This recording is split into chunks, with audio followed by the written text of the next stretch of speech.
एक भोंदू रहता था, पर वो इतना सीधा था कि सब प्यार से उसको भोंदू ही बुलाते थे।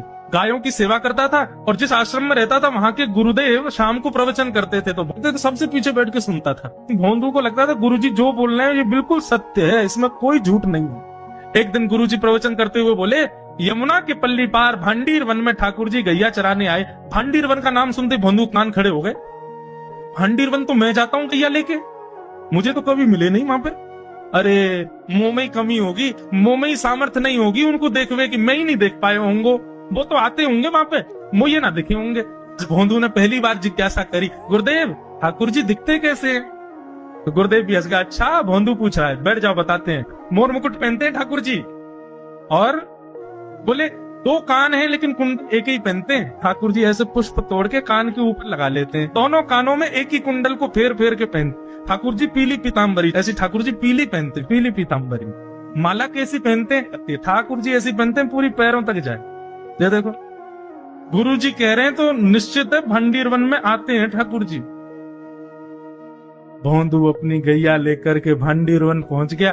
गैया चल रही थी, अब भोंदू ढूंढ रहा है, कभी वृक्ष के नीचे जाके देखे, कभी कहीं देखे, कभी ढूंढे कहीं से चंदन की सुगंधी आ जाए। गुरुजी बता रहे थे उनमें से चंदन की सुगंधी आती है, क्या पता कन्हैया यही कहीं हो। इतने भाव से, इतने प्रेम से और इतने भोलेपन से ढूंढने लगा ठाकुर जी को, और ठाकुर जी नहीं मिलते ना तो अपने आप को ही कोसता, मुंह में योग्यता ना होगी यही मारे ना मिल रहे, ठाकुर जी तो यही है। गुरु जी की बात गलत नहीं है, ठाकुर जी तो यही है।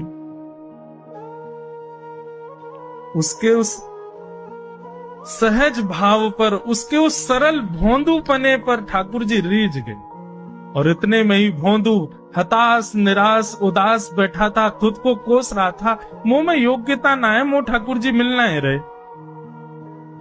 इतने में ही देखा सामने से असंख्य गायों का झुंड आ रहा है, और भोंदू ने जैसे उन गायों को देखा, ऐसी गाय कभी देखी नहीं, अलग गाय, सींग चमक रहे हैं, सींगों के ऊपर के भाग में सोने चांदी मढ़े हुए हैं, ऐसी ऐसी सुंदर सुंदर तंदुरुस्त गैया। तभी देख रहा है भोंदू, पीताम्बरी पहनी है, गले में वैजंती माला धारण की है, सिर पर पाग पहनी है, एक कान में कुंडल है, मंद मंद मुस्कुरा करके दतुइयां दिखा रहे हैं, कटाक्ष नेत्रों से कभी इधर देख रहे हैं कभी उधर देख रहे हैं, अपनी वेणु को कमर में कस करके गैयाओं के गले में गलवैया डाल करके श्याम सुंदर भोंदू की तरफ चलते भय आ रहे हैं।